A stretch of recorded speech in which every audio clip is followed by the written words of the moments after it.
ఏదైతే phone tapping వ్యవహారంలో SIB మాజీ చీఫ్ ప్రభాకర్ రావు ముందస్తు బెయిల్ కోసం పిటిషన్ దాఖలు చేశారు.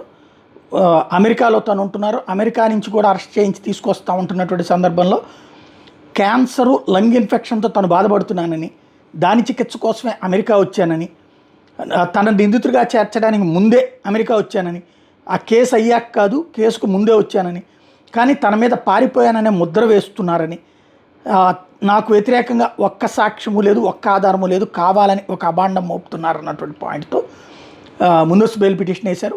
మరి కోర్టు ఏం చెప్తుందో చూడాలి.